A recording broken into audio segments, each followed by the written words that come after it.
Welcome to this episode of The Works of Man. Today, we are interviewing Mr. Grant, and I am your host, Miles Yost.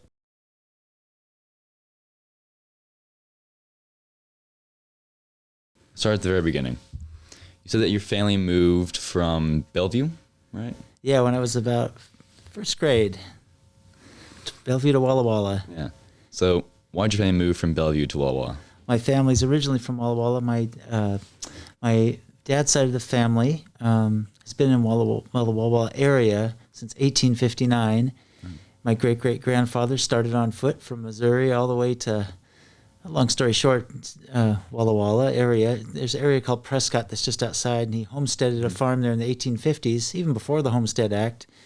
And that farm is where my uncles farmed, and my dad was the youngest, so he didn't get the farm right away, so he had to go out on his own. He was a stockbroker, and then when I was 12, he came back on my mom's side of the family, was also farming, so my dad took that side when my grandfather retired, so we went back to Walla Walla, and now my brother is fifth-generation farmer, and 1859 to now, it's a long time to be farming. Indeed. So how do you describe the day-to-day life on the farm during the summer versus every other season? For me, since I was about 10 years old, my grandfather used to take us out and pull rye, and it's the big weed that's in the wheat. It's just like rye, and you have to pull it out. It's hard work. It's very hot. Very few people want to do it, but as a kid, hey, $5 an hour, it was a pretty darn good deal. So you'd work till 2 or 3, and then you'd think you were about going to melt away, and you do that. As I got older, I worked a lot longer hours and walked a lot farther. You also pulled oats, and sometimes you had to put it in a bag because it would go into seed if you didn't. It was hard work, and on top of it, I was allergic to the stuff. So my eyes would sometimes shut, and I would sneeze. Of course, that didn't get me off the job. I did get to take a break once in a while because my eyes were shedding. So yeah, that's the first part of the summer. And then later in the summer when I was 15, I was drove wheat truck. My brother drove when he was 12, of course, wheat truck. He's always the driver. Other things out there we did. They're always fixing equipment and hoeing weeds, and it's always a lot of tractor work. I didn't do much with the tractor, so I spent a lot of my summers working out on the farm during harvest and pulling rye. So it was hard work. So what do you think farming taught you with regards to work ethic, general life philosophy, and other skills? Yeah, I think it taught me a lot about resilience, endurance, because, the hours were long. We worked 14-hour days, 7 days a week during harvest, like almost 100-hour weeks sometimes. When I was older, I was on the tennis team and cross country. I'd go to practice when I got home. I'd get up, we'd go 5:15, get home about, 9 sometimes, because we'd have to drive home.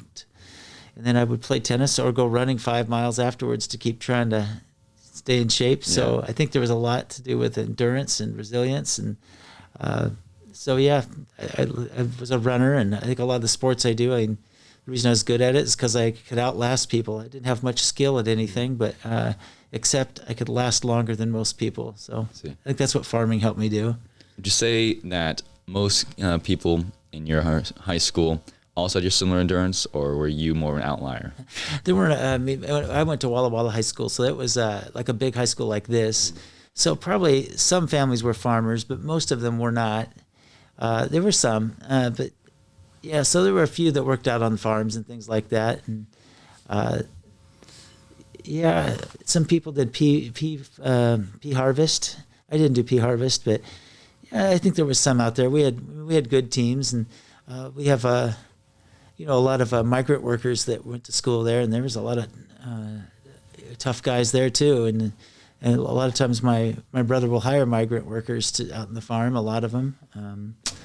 So yeah, we grew up with, actually a lot of them became our friends, my mom's neighbors, the guy I grew up with, whose family kind of started that way. And So no, I grew up with a lot of Mexican friends. And, even though there was, we went to different elementary schools. We went to the same high school and same junior high, and so they were, a lot of them were involved with farming. Would you say that you notice a difference in work ethic from Walla Walla to here, or in general endurance to withstand hardship? That's a good question. I don't know if I've noticed a huge difference. I think there's a difference, like, you understand the politics. Farmers are really conservative people. And so the politics are incredibly conservative. I think one thing about growing up on the farm there is I grew up incredibly sheltered from people who were different from me, except for the people I've said, but it was a very sheltered life. Also, my dad, he made his living by being conservative. He didn't take a lot of big risks. Yeah.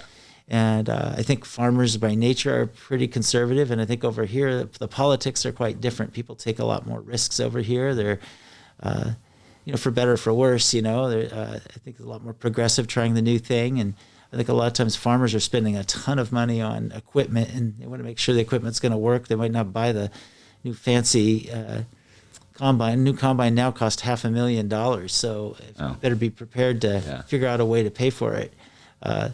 I think what I notice more than anything is the way people think. Probably, I don't mean to say all farmers are sheltered. Now I think technology and that sort of thing is closing that gap of information, but there's something to be said about meeting people who are different than you, and that's probably why I love being on the East Coast and being where I enjoyed getting to know people outside my own social circle. Yeah. What would you say the farming taught you versus living on the coast taught you? Well, what farmer taught me, again, a lot of family, importance of family. A lot of times we went through, I don't know if I would say financially hard times, although there were some, but it wasn't I wouldn't consider myself growing up in financial hardship. But there were times there were drought and fire and a lot of uncertainty, in harvest. We're on very steep ground. And one time I went 16 years old straight down a hill with no brakes on, a 1949 truck, turned it over. Next day, my dad put me back in the different truck. So I guess one thing I learned there is I learned to be tough, and I think I've always been tough. I think that's one thing about my family is everybody's pretty tough in my family and willing to absorb a lot of hard times. I've seen a lot of fires in my life on the farm. I've had to take a lot of go up very, very steep ground and drive in pretty treacherous situations. I don't know. I can't say I was a big farmer. I mean, I worked out there in the summer, worked long hours in the summer, and I was just a kid. I was not much talent. When I went to the East Coast, I mean, there were people I met from all different walks of life and had different ideas and things. And, for me, when I went to grad school at Harvard the first time and the second time, the greatest part was the people I met. I met so many people from all over the world and with so many different ideas. It changed the way I viewed the world dramatically. I think just everyone that went to school with wanted to make the world a better place, and probably one of the most exciting times of my life there. So that taught me the world of possibility and the things that you can do to change, follow your passions, that sort of thing. What would you say are some of your most memorable memories from Harvard? Well, let's see. We had an adolescent psychology professor who was very, very famous, and she wrote this book called In a Different Voice, and she was a really excellent writer, but not a great professor in my opinion. And there was a group that decided to secede from the class to do their own thing, and it was pretty dramatic. And for whatever reason, they didn't decide to go out, so they had this the teacher brought it up in the middle of class, and there was a lot of yelling, and so it's just the people valued their learning so much they were just seceding from the class. What else do I remember from Harvard? I took a U.S. history class. I'm sitting right next to a guy from Switzerland who's writing a book on United States history, and he wanted to go out with Americans afterwards and have lunch and talk to us. And we were getting this lecture. She was from I saw her on PBS later on, several years, so she's really well known. I remember going to a intramural basketball game and being disrupted because the vice president of El Salvador's son was playing squash and he was watching him, and so people were protesting him. So that whole protest there. When I first got to Harvard, right when I came out of the subway, there was a group of kind of religious people dancing right in front. It was really shocking, that whole culture out there. No, the best part was the people I met. You know, the friends I made out there. My best man at my wedding is now a professor at Rutgers. Now he's actually a dean of something. I'm not sure what he's dean of, but he's a dean over at Rutgers now. And then my roommate was a kind of a wacky guy. He ended up becoming a congressman, and he was Bill Bradley ran for president. He actually was his campaign manager. So a lot of guys in the Kennedy School of Government I got to know. So those were really memorable moments, getting to see the presidential candidates and mayors and commissioner of baseball all speaking. And you go to plays. There's always something exciting to see over at Harvard. You know, I took so many good classes. The best class I took to me was on power dynamics. A guy named Charles Willey had us look at desegregation plans. And he was so good, had a theory of power, and it really stuck with me for so many years about how the people that aren't in power frequently mimic the people in power when they gain power, and they behave the same way. So when you're in power, if you behave in kind of a bad way, then a lot of times when other people get in power, they'll do the same thing. Yeah. So if you can model good leadership and do that sort of thing, you can make society a better place. That was a good learning for me. I've always thought that to be very true. Yeah, I'd say I agree too. Like, the turn the other cheek, most people won't do that. They'll hold on to their grudge, or they'll see this is the way that people act, so I'll just be the one not being tyrannized this time. Yeah, I mean, treat people with grace, and even though you might have the power to do something, doesn't make it the right thing to do. And that's why I think that a lot of times when people take over power, they might abuse it. Who you think, oh, they wouldn't have done that. It's been happening to them, but that's how they've seen leadership before. So it was really good learning, and you know, I had to study a lot of desegregation plans, and I thought that was really interesting work. I did my student teaching and administrative internship in Watertown, Massachusetts. There was like 40 languages spoke there. It was a much different place than here. I think now it's a very wealthy place, but when I was there, it was more blue collar. So yeah, there's some good, really good memories there. I lived in Boston the first time I went there, and then the second time I lived in the dorms at Harvard. So what do you think the overall general culture or atmosphere of Harvard was at that time? Well, the School of Education is different than everywhere else. I think, like I said, the School of Education to me doesn't have like the whole, elite blue blood kind of reputation that the rest of the place. What I like about it, it's a little more, not full of ourselves a little bit. I think that people are really there generally because they want to change the world. They're there not to make $1 billion. They're there more because they want to change the state of education. And that's what I loved about it, you know. Although I love the other schools too. Like I said, the Kennedy School of Government. I love living with people like that to hear what they were learning and their leadership in government. So it was good to mix. And I had friends that were in the yard getting doctorates, so I got to know some of those people too. But I think that it's like this combination of people that I think have had so many rich experiences, and that was the greatest part is just the people you get to meet and talk with and the things that they do later on. Playing with a guy in tennis from Germany, and he's doing a summer internship, and he's already making $15,000 a month when he was a student, and that was his student job. I mean, some people have this privileged life, but then there were other people that they were incredibly talented. They came from environments that weren't like so privileged, and they were really inspiring as well. So you had a little bit of everybody out there. And the School of Ed, I thought, was a really good mix of diversity. It taught me the importance of diversity, really. Like, I want to go to a school that has people from all over the place, because that was where my learning was the best. And by the way, the best class I ever took was from a 75-year-old teacher who was nervous the first day of school. And I remember like, wow, this guy's nervous. He's been teaching 50 years. I loved that because it really showed me he cared about what it was, and he cared so much that he didn't assign much of any homework, yet we would show up an hour early to talk about, it was on the case method, the case of the day, and he was so inviting. He taught you how to lead discussions, so it was transformative. And he was from the business school, and he came and taught in the ed school, so it was a combination of people. Oh, yeah. The law class I took in education was the Harvard Law and Harvard Education, so you got a little bit of mix of both, and those were really great. I love to go talk about like the law, or we had to write a legal brief, and a lot of those things were challenging, but they were really quite fun as well. I never found myself overwhelmed over there. I found like I said, all the things I'd been through, like my undergrad years, I think they prepared me really well, because I didn't think, everyone says, was it hard? And I thought, no, I didn't think it was that hard. I wrote a lot of papers, but things I was interested in, and the classes I got to take were things I was interested in. So I never thought it was that hard. Yeah, it's an interesting question. So writing papers is a very important part of life, especially depending on which careers you choose. As writing, we could say, is being actually thinking. Because you're thinking about what your thoughts are, and then you're combining them into one thing, one paper. So how do you say you went about writing? You know, I really would have to think, like, one of the things that one of my professors did in my undergrad years at University of Puget Sound was he'd make you put on the cover page, this paper is going to prove that. And you had to write what you were going to prove. And I think that's what I try to think. If I can get like focused in on what is my really big deal here, what is it really taught me a lot about thesis. And a lot of times I didn't know what my thesis was, so I would just write. And I would think, okay, what am I writing about? And what's the essence here? And really narrow it down and get a focus. Because I think sometimes when it's too big and like it's messy, and if you can get a real laser-like focus in your paper, it's going to be the strongest.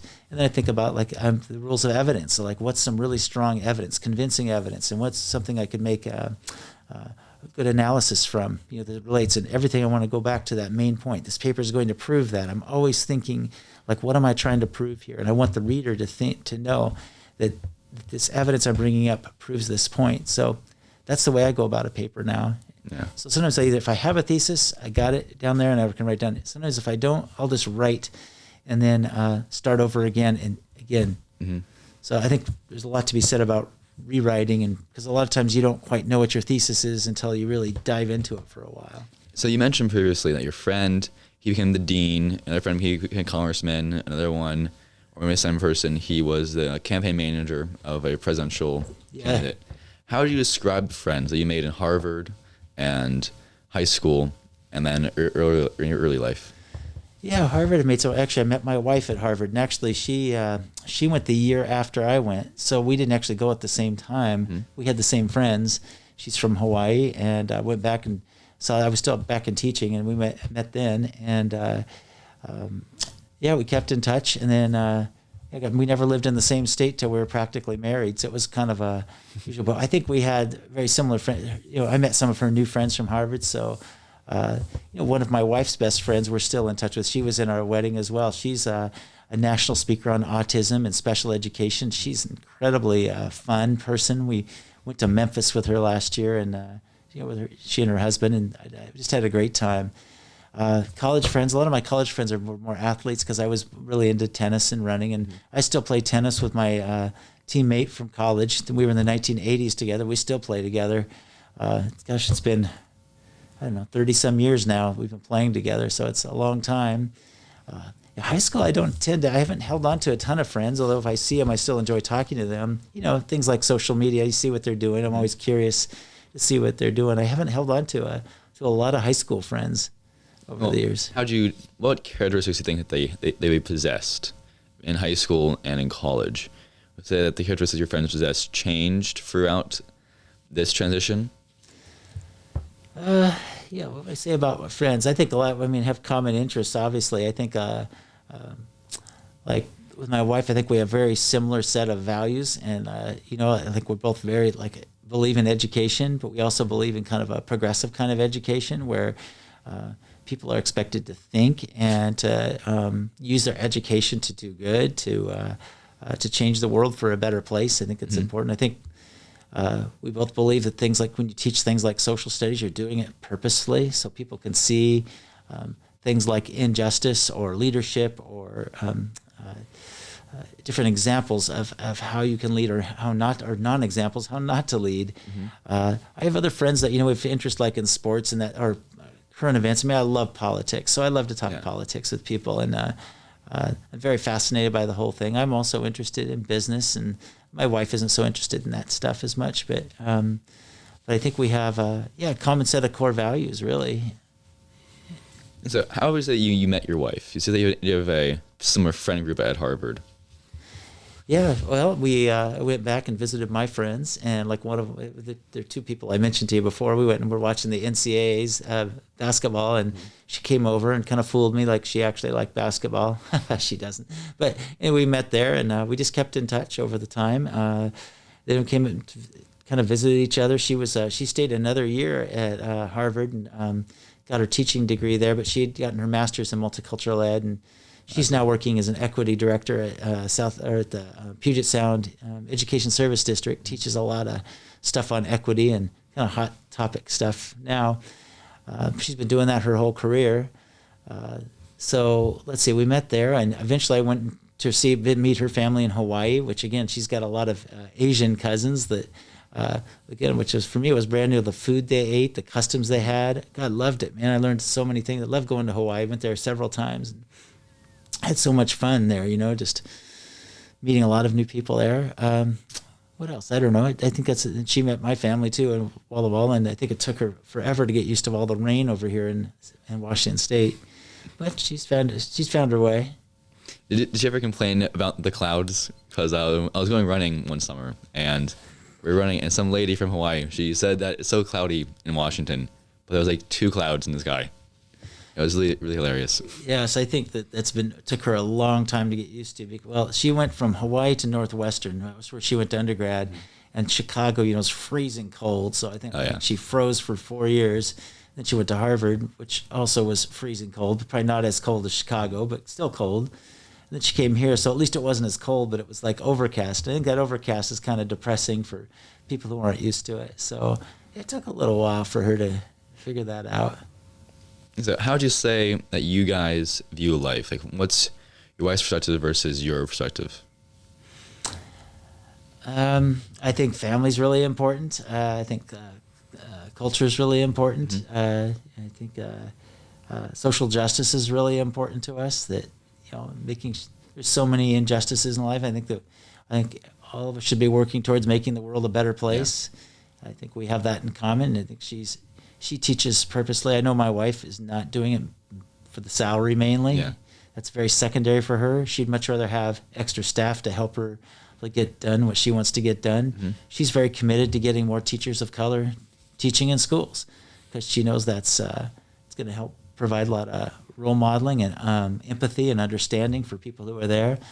I think when I used to teach social studies too, I wanted people to understand why we got to where we are now. I mean, there's a lot to be proud of. And I think when you study people, I'm not systems and that sort of thing, I don't think that I'm very proud of our systems and all that, but I am proud of the people in our country and a lot of the things that have been done and the achievements. So I want people to know that. And I also want people to know that people from all backgrounds have contributed to this country. Yeah. What makes our country great is the fact that we've come from all over the place and made lots of different contributions. And that's why American culture is so fun to study, is that people are from all over. And I think that's what we have, I think, a real value in inclusive society. Yeah.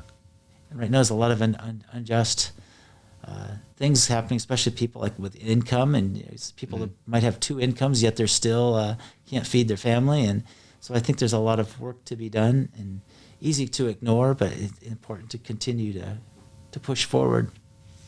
Yeah. So, how would you say that you first taught social studies? What classes did you teach when you became a teacher? Like sociology and history, right? I taught a lot of U.S. history. I taught AP history, psychology, current world problems, taught all that kind of stuff. World history.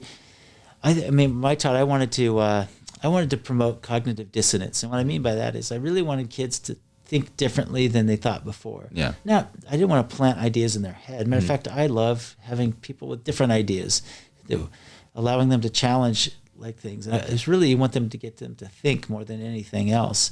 And I think if you teach them to think, they'll come up with the truth. You don't need to indoctrinate them or anything like that. So I think my goal was always to put things in front of them to challenge their existing thinking. And back when I was started, things like Columbus Day was kind of a given back then. I mean, it was just starting to think, well, maybe we should need to relook at it. So I promote articles there. I remember one time having the students presenting to the parents, whether we should have a Columbus Day or not. And it was very lively and interactive. We didn't tell them how to think. I just gave them a bunch of different things to look at. And it promoted, I thought, was a really dynamic kind of conversation. Like in my current world history class, I remember having a panel of people talking about what you should do for the homeless. Mm-hmm. Should you be building apartments? Should you be, and then we brought the whole perspective. We brought people from the downtown. And again, not trying to indoctrinate. I want people to hear all the different ideas, Yeah. and our students were asking such good questions. So I feel like social studies needs to be a place where I think it needs to be a lively place where you're talking about ideas and getting people really to think about their own values, not my values, their values. And so I should spend very little time like trying to convince them to my point of view, but getting them to help them shape their own point of view. Oh, yeah, so have them come around to their own view based off of different information. Yeah, and sometimes I had such a strong view, I would purposely take the opposite side to start with, because I think it's important. It's okay if they know my bias, but I also would question and say, did we give the other side enough weight? Did we actually, really, it was really important to me that they hear all the arguments and all the points of view, because they're going to hear them otherwise, and I want them to know where people are coming from. So, and sometimes people took a different point of view than I did, which was, to me, made the atmosphere in the classroom much better. Yeah, if you have groupthink, that's a boring class. It is boring. So sometimes you even had to make up conflict. I'd have another teacher come in once in a while, and we kind of before a class, we kind of made up a little, like, let's have this little conflict, and we'll relate it to this time in history. So we'd have it, and then students would get really wrapped up in their conflict, and it wasn't always conflict. Sometimes we'd play simulations or just do goofy things, and so I think that was a lot. What I remember about teaching was like building relationships with students, making school a lively place or an important place, make everybody feel important, give everybody the ability to feel like maybe I can pass this class and I can do something, and so I think all those things are important. So how did you say you led the classroom? I did everything I could to try to make it relevant. I think that was always my goal, and I think we talk about core values. I mean, making the material relevant to people's lives, having them experience something that's related to it, always trying to find a connection, trying to make it come alive, and sometimes successful, sometimes I wasn't successful, but I always wanted to be more than just a textbook and write an answer to it, and much more, wanting them to take away, this is how you think, and wanting them to pursue more. I would frequently bring a laundry basket full of books. I had thousands of books when I was a teacher, and I've gotten rid of many of them. But I'd bring them in and show them, and I'd explain about this book, and then students would come after class and say, can I borrow that book? I remember during banned books weeks, having a whole cart of banned books, and I had the assignment of tell me why you think this book was banned, and then tell me whether you agree with it. And what I remember about that lesson is students are in these books, and it's silent. Because people were really curious about the whole thing. Like, why is this book banned? I had the Bible on there because it's the most banned book of all time. That's true. So I just wanted them to think about the whole thing. I think promote a little discussion like that. Sometimes I wanted students to do real life things. Like us, we're going to do the Martin Luther King Assembly. I'd volunteer my class for it, and they'd be so mad at me but we would do it anyway. And you'd always get new leaders emerge. And I think trying to foster leadership was really important in a classroom. I mean, people who maybe never led in their lives, it's important to give them an opportunity and a chance. Having non-traditional leaders, I think, is really important as a teacher. Yeah. Really bring it out of them. Because you never know what you hold until you're put to the test. Yeah, and I remember, as an administrator, I still consider myself a teacher. Mm-hmm. I remember having a student a few years ago. She read this card for the assembly, and she was scared to death. And after a while, she became really confident, self-confident speaking, and then she became the ASB president of the University of Portland, off doing things right now. Another one of my students, I remember being very shy, getting up in front of groups. All of a sudden, he just blossoms, and he wins the Princeton Prize for Race Relations, and then he goes on in college and is really successful. And now he's an elementary principal, and I don't even know if he's 30 yet. So you see people like that. Anthony Brock. I see. He's a principal over at McLean. Mm-hmm. Yeah, so which is great. He was he did grad specialist here for a year or two. Oh, I see. So, but no, when he was here, when he was a 15-year-old, he was a nervous guy, and his grades were so-so. But we found a way to do it. So I think if you can find that special quality in somebody, I think everyone's got some skill.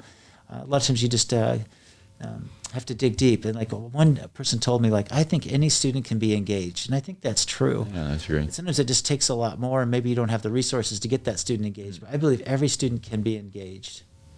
So what is it that how do you manage the students versus how you manage teachers now? Are there similarities?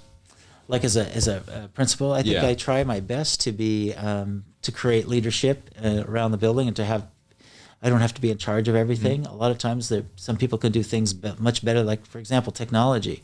Well, I know who to go to in technology around here. So a lot of times if you can empower the people that have those skills, then your school's going to be a lot better place.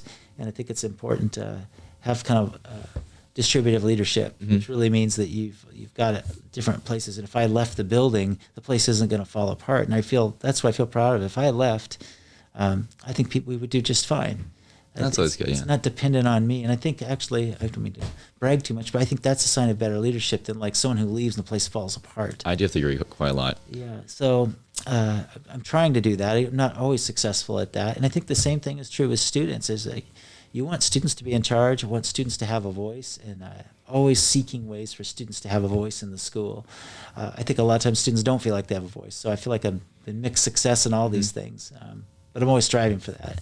So one thing is that students feel like they don't have a voice. Well, I mean, I think you look at now, I mean, a lot of things look at racism, for example. I think despite our best efforts to do things, I think there's still a feeling like we're not doing enough.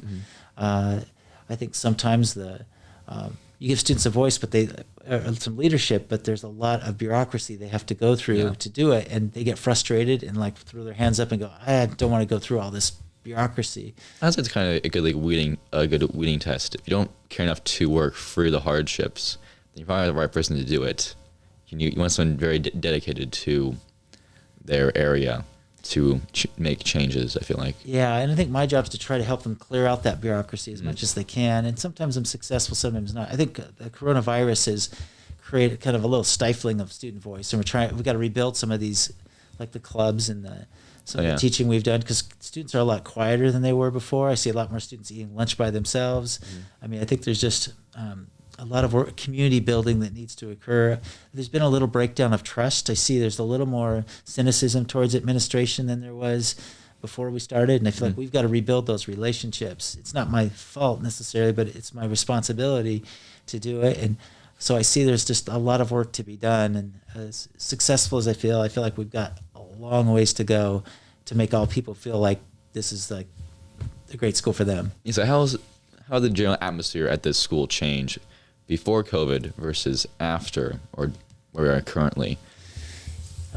Yeah, I think it's been a slow evolution of a lot of, I think that with a lot of students going to Running Start and others, I think that there used to be, I think years ago, much more school was a home base, and school was like the center of everything. Yeah. I think it's no longer the center of everything. And a lot of times people's loyalties are not necessarily to school, to the school itself. They come here for something, and the rest of their life is centered elsewhere.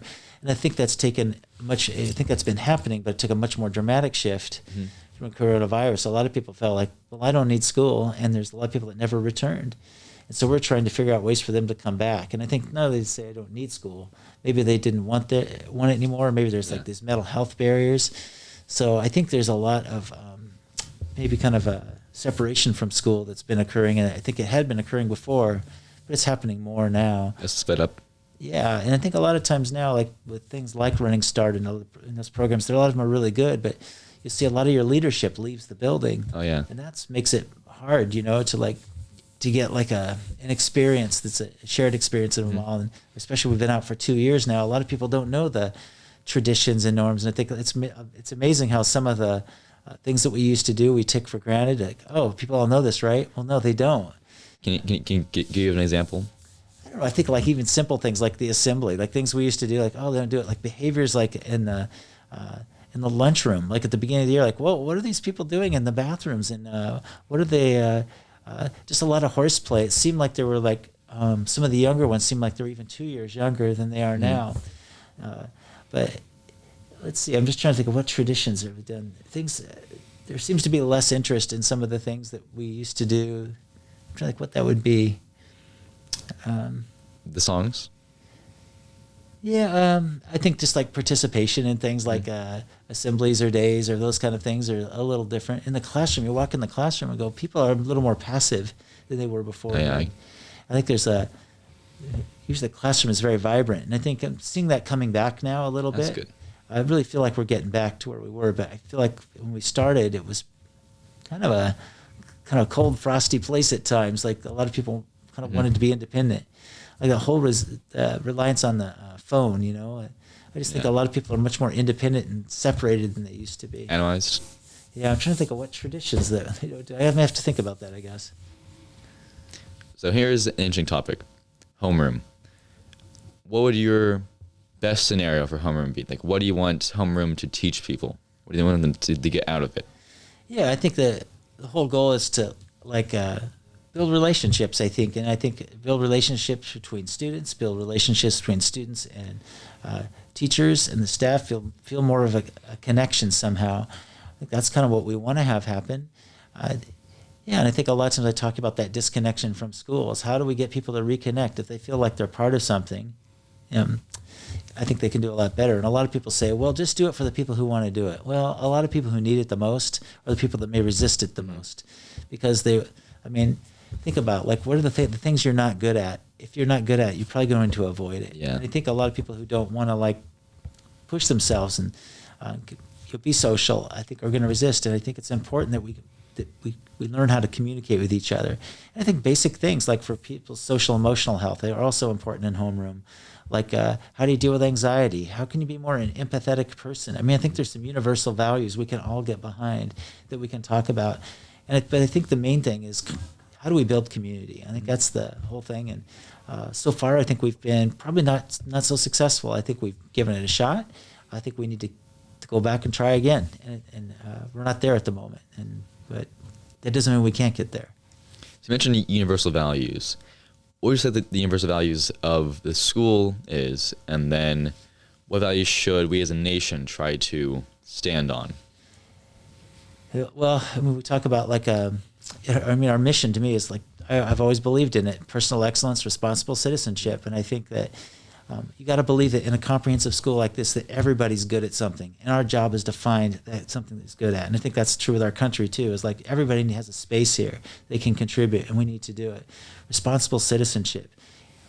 We need to look at the collective, not just individually. And I think there's so much rugged individualism right now. People's like only thinking about themselves. Mm-hmm.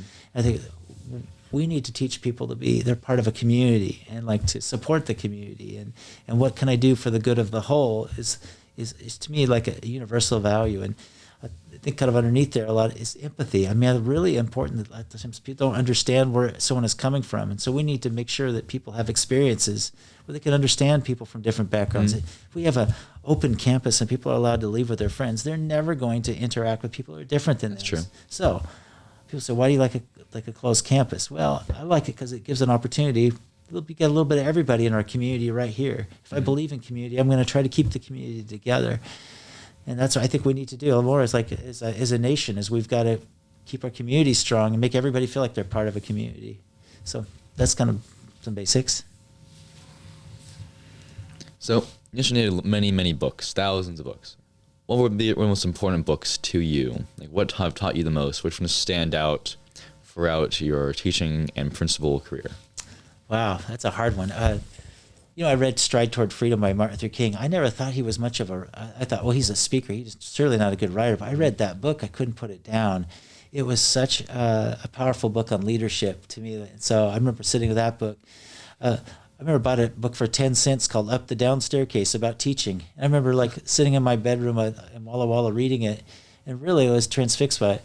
Old books like How to Win Friends and Influence People, like by Dale Carnegie. I thought it was a great book as well. I love that book. There's so many history books that I love. One was on McCarthy. I can't remember, like a Conspiracy So Immense was a book I loved. It was taught me about the McCarthy era. Mm-hmm. What other books that really pushed me? So many books that I've read over the years. Voices of Protest by Alan Brinkley was a book that taught me about the protest era in the 30s and 40s. And like there was a fascism movement here in the United States, even though you look at other countries. Well, look at our own country, and it really teaches me a lot about right now. There's a book that I used to love called This Was Harlem, about the Harlem Renaissance, and I love to share some just anecdotes from that book. And go on. What's some funny anecdotes from the Harlem Renaissance? Funny ones, but just talking about like speakeasies and about how like such an improvisational life over there, in Harlem, and like that culture. It really taught me a lot about like American culture.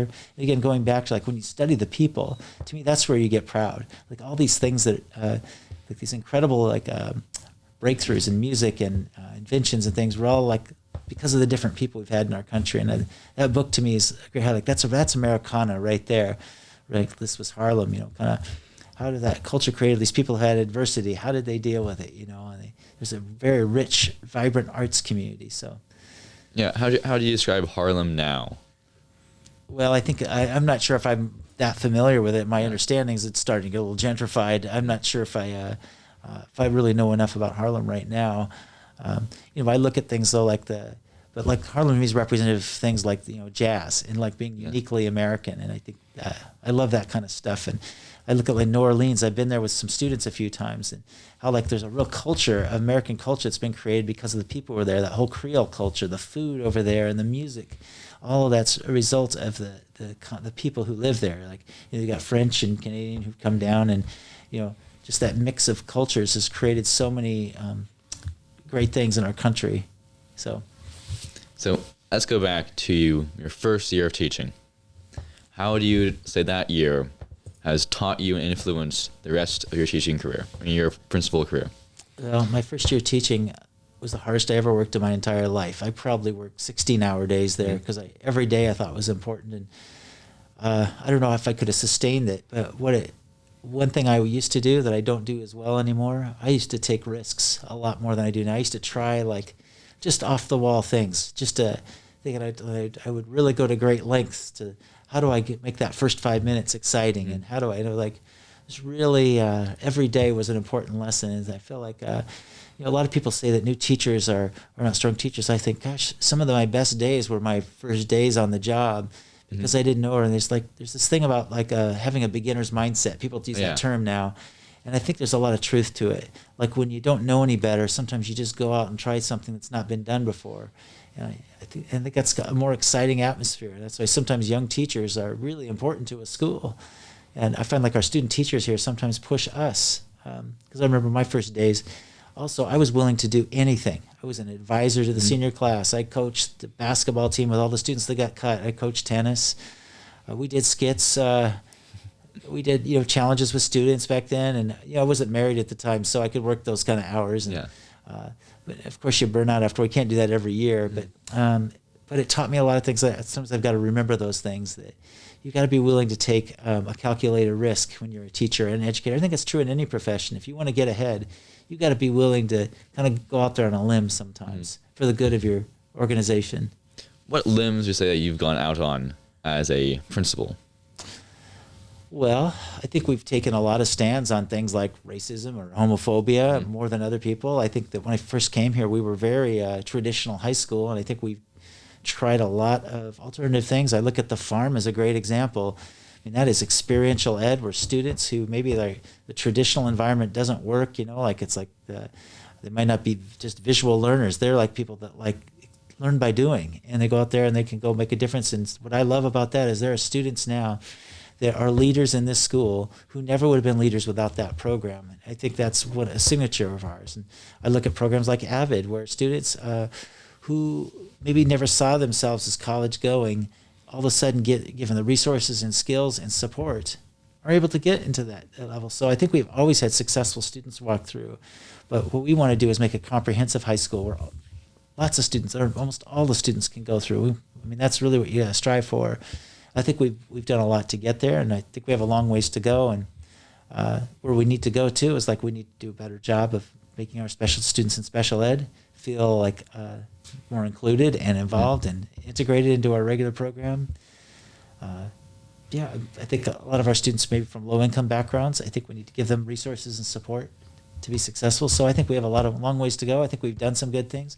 Our clubs, I think, are very vibrant. Yeah. I mean, geez, you look at so many different clubs and drama and music. I think there's so many different ways students can be successful here. So I feel like there's a lot of ways students can kind of find themselves here. I mean, went to the play last week and it was great. Went to the basketball game. We had a great crowd over there. Any musical performance I go to, I feel like great about. And then I look at things like our business clubs. They're really solid too. And then some of our service clubs, social justice clubs. So I think there is a lot of things a lot of offerings there. So we've come a long way. I feel good about those things, but I also feel discontent that we got to get better. Yeah. So let's do your first year of being a principal. How would you say that went? How do you describe it in 3 words? Well, I'd say, first of all, I was naive in a lot of ways. I thought, well, everybody, of course, is just going to want to do what I do, and quickly learned that wasn't the case. That when we started to try to do some alternative programs, people told me they've done that before. They don't want to do it. And what I learned is you had to really build build a consensus. A lot of times, if you don't have what do you call it? I can't remember. I can't think of the word. Anyway, if you don't have enough people to get going on something, then you're not going to be successful. So you've got to really convince and build and know who your leaders are. So I spent a lot of that first year, I think, learning and listening, and I think the staff here gave me a lot of breaks because I made a lot of mistakes. It was a very challenging time because I think I came in with the expectation you need to change things, and the people here didn't want to change things. They were happy with the way things are, but we were losing a lot of students who didn't want to be here, but a lot of people wanted to be here, and we were considered the best school anywhere. But we used to judge people on schools on how successful your students were. Well, now they judge you on the students that aren't making it. They look at your graduation rate. They look at what are the different groups that aren't making here. And what we found is there were some groups that weren't being successful here, and we still need to work through. Like I said, students in special ed, there's a real disproportion there. And so it was very profound back then. I think we've gotten it better, and we've got a ways to go. Students from low-income backgrounds, a lot of them are not performing at the level of the rest. And I think that's true around the country, but I think we can do better. The first year, I guess going into it, feeling of course everyone wants to make these changes. Well, I quickly found making change was not easy. Yeah. I would say you have to balance change and orderliness and keeping things the same. So you found a nice balance of that, of moving forward but still looking back? Yeah, I think so. I think I tried to find a balance. I'll give you the story, what kind of thing it felt like. I was very young. I had a teacher who was a veteran, and this was public, so I can tell you about it. It was in the newspapers and everything. Right when I started as principal, I had a teacher come in, basically said, I want to teach this, and I want this room, and if I don't get it, I'm resigning. I was like, and he was a very well-known teacher, but very beloved by a lot of people. Not beloved by everybody, but beloved by a lot of people. And so he took it to the school board, and I'm brand new principal here, and I'm getting challenged right away. And I could tell it was a challenge to my power. I knew that if I just gave in like that, he was going to see what I was going to do. So I basically started by saying no. I worked with him on some things, but I didn't just give in. Mm-hmm. And so we went to the school board. There were all kinds of people he had taught for years, and I had been in the school 3 years as assistant principal, so I was still relatively new. And it was a very hostile environment. People were really mad at me because I had done, he was able to tell his story. I wasn't able to tell much of mine. It was in the newspaper. But I went back to the school board at the time, and I told them my story. I told them some of the things I found about this teacher who I felt like was not always so genuine. Mm-hmm. Well, they accepted his resignation. And that's good. About 6 months later, some people forgave me, but it took a long time for people to accept me. I think it's funny. I've been here, this is my 20th year. I still feel like I'm new sometimes, because there was so much a way of doing things. And I think a lot of ways I represented a lot of change, and not everybody was happy with that. And I would say that's still the case, that schools changed dramatically since we came here, but there were some people not happy. People used to love the system we had. It was very clear, clean. The rules were very step 1, step 2, step 3. At step 3, you were out of class. If you got step 3 in tardies back then, you could be dropped from the class. And so we would drop people out. And same with discipline. Step 1, 2, 3. 3, you were out. You were just kicked out. And if you had so much things, you were kicked out of school completely. So as you might guess, school was pretty orderly and well behaved. And what I found though is a lot of that respect was artificial. Mm-hmm. And as soon as you didn't have control over them, the last day of school, people went crazy, throwing eggs and all that kind of stuff. And maybe littering around the school. You could see a lot of, to me, areas of disrespect that I'd say, I don't see them now at all. And I actually think our test scores have gone up, not down.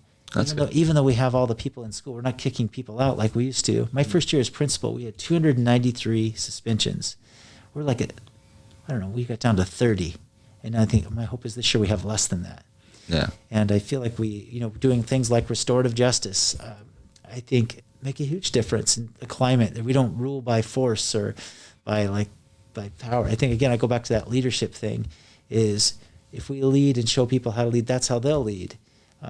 And I think some people might still feel like we are too heavy-handed, but we're a lot less heavy-handed than we used to be. I'll put it that way. People forget the past and only look at the present. It used to be if you got Saturday work for, like, let's say you parked somewhere illegally. Yeah. You get Saturday work. That's like 3 or 4 hours of Saturday work. If you didn't go twice, like if you missed it twice, you were suspended 3 days automatically. No conversation. Yeah. That's changed. We don't throw people out like we used to. Yeah. So you said that people would go crazy on the last day of school. Now, for the sake of humor, do you have any funny stories of this? Well, I don't know if it's funny, but I remember lighting smoke bombs and throwing food all over the place. And the area by the mural there was a big mess. That was my first year. The second year wasn't so bad there. A lot of hairy things at the end of the year.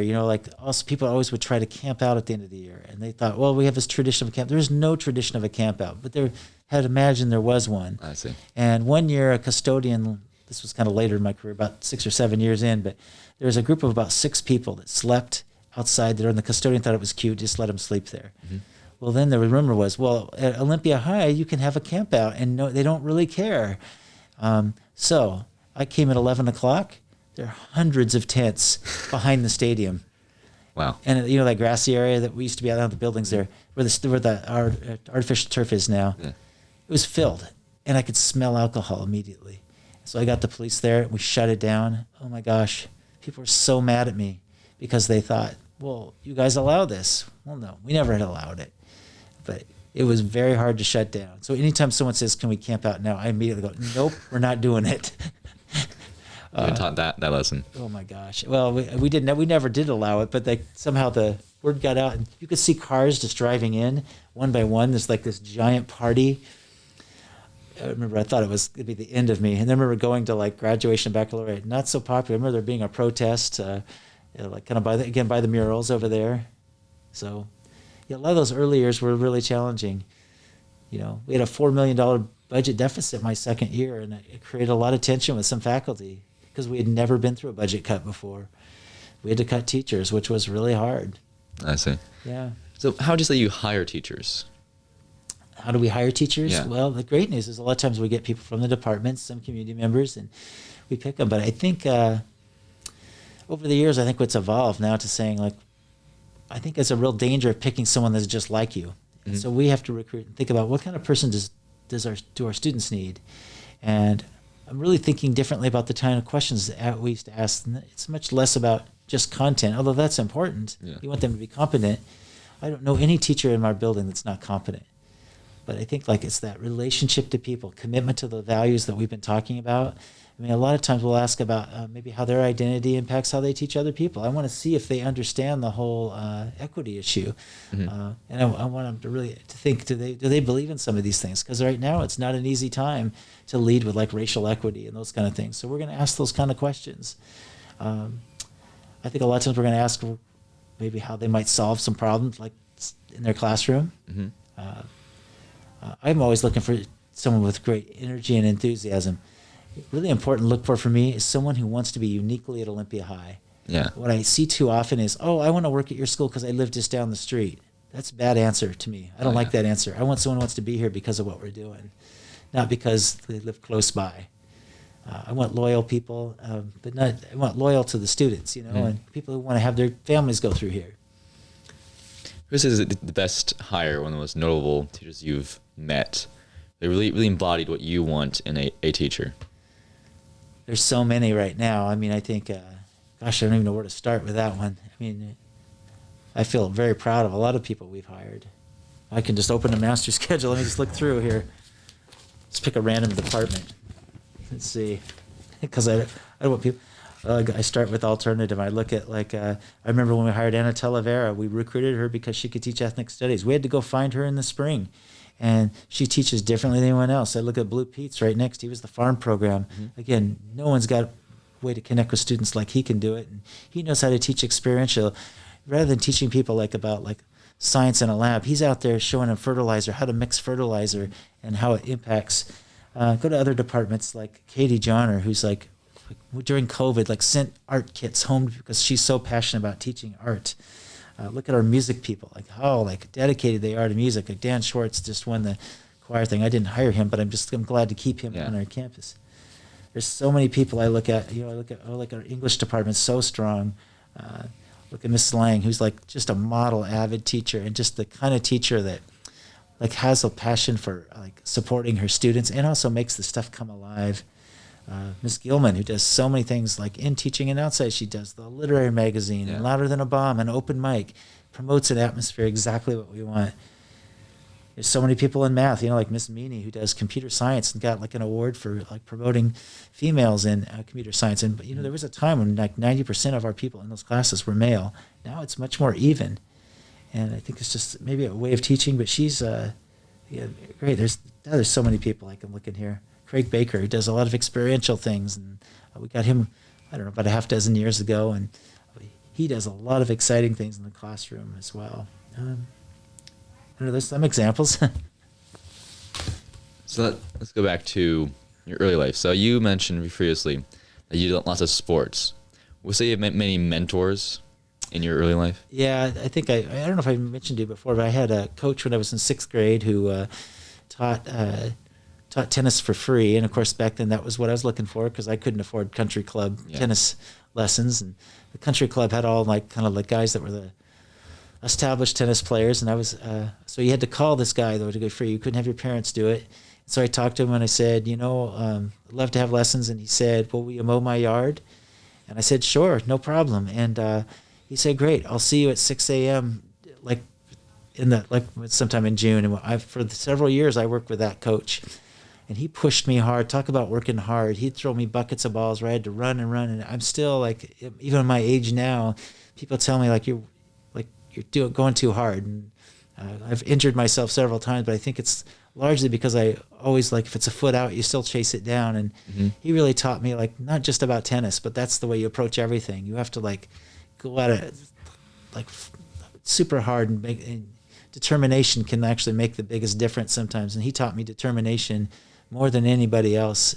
And he never did make me mow the yard, so I always thought that was good. But he was tested my character, I think, a little bit. Yeah. Riding my bike. And I remember being so passionate about tennis that I'd ride my bike, and it was at 6 in the morning, and from about 6th grade to 9th grade, that's what we did. And so I still play tennis now. I've been playing since I was 10. So that was a big impact. I mean, I think I look at things like that determination. I look at getting into things like Harvard. I think he was the one that made me think that I could do things that no one else could think I would do. And I didn't take other people to say, oh, you're good at this, you should try it. He taught me basically, you go out there and take it, go out there and show them you can do it. So I felt like he was like a coach that really made a big difference for me. Now, let's see. Let's progress your life. Let's go to Harvard. Let's say you have any mentors there. Yeah, I go back to that teacher that was older. I mean, just the way he asked questions, the way he built trust in a classroom, the way he invited you to participate, even when if you're reluctant to participate, he established such a comfortable room.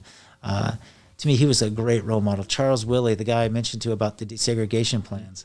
Oh, he just taught me the whole importance of power in a classroom, and he was very inspiring. He went to me, read a magazine article, and I remember I was being mesmerized by the way he read it. I'm trying to think of what else. The history classes I took were great, made me think differently. We read literature and we'd relate it to history, and I'd never done that before. I'd taken a class like that before. Had so many good teachers there. Had some great curriculum. People taught me how to teach, how to think, they call it inquiry-based lessons, where you have to think. It's not like learning facts for social studies. You're getting people to take a perspective, and a lot of that I was learned through the profs at Harvard. My undergrad years at University of Puget Sound, I had some great history professors. That Terry Cooney, who he asked questions the entire period. His whole thing was asking questions, and he get the students to talk about it. And he was so artful in asking questions. He was a great role model. And I had some really hard ones, really demanding ones, but taught me how hard you have to work as a student. One thing I remember as a student, I would start studying at 7 p.m. I would quit at 2 a.m. Almost every night. And that's the only way I could be successful because I was so far behind when I started, and those professors pushed me. And again, I look at those professors at University of Puget Sound were the ones that got me into Harvard. They wrote the recommends. They taught me how to be a student, and I was a good student, but I was not like a spectacular student. I did a lot of things. I did sports. I worked on the side and housing, and then I could do a lot at once. I mean, that's for sure. I mean, I did 2 sports in college, and I had a job, and I took really hard classes. Would you say that the advanced teachers, they taught you some of the most valuable lessons?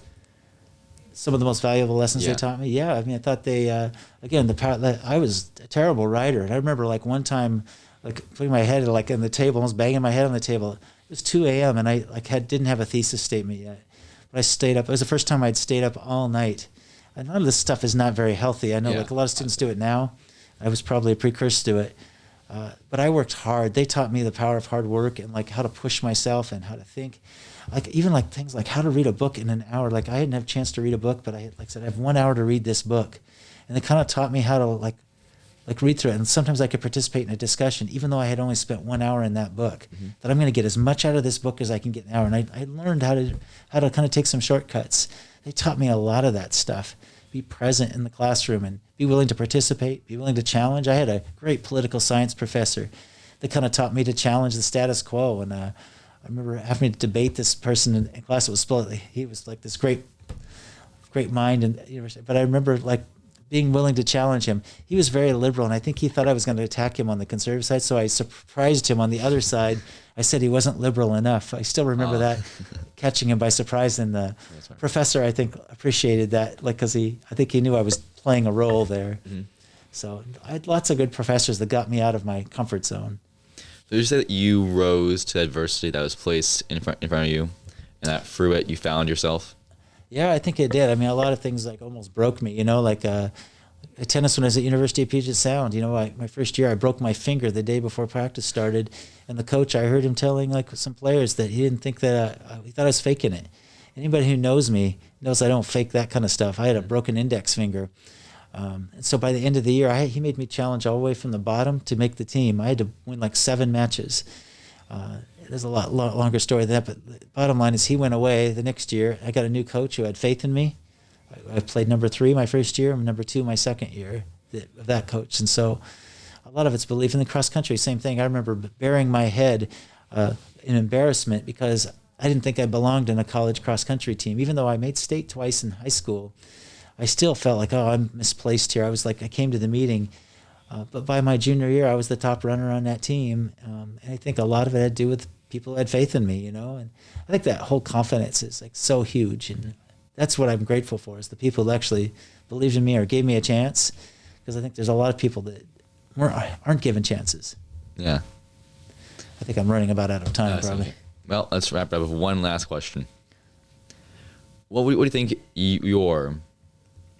What do you want to be remembered for at the end of your life? What do you want to stand out? If we look back at Mr. Grant 50 years from now, what should be remembered? Well, a lot of things I mentioned earlier. I mean, I think creating community at the school, people having that responsibility of feeling like they need to be good citizens. I think that's super important. Making everyone feel like that they're good at something, I think is really important. People that care about each other. Those whole, like, a lot of times they talk about the soft skills. I want to be remembered for a lot of the soft skills that people have a sense of like caring about one another. Building relationships are important. When there's other people's problems, there are problems too. So I'm hoping that people remember those kind of things. I'm hoping that the school's left with a space where it is truly a comprehensive high school where all people feel welcome. And I feel like we still got a ways to go. One reason I may never quit is because I feel like we may never get it perfect, but I want it to be. And I hope we leave with a really strong, comprehensive high school. That's where I want to be. Where all people feel welcome. Sounds good. Well, thank you for the conversation, Mr. Grant. Yeah, thank you for may we see you around the halls. Yeah, thanks a lot.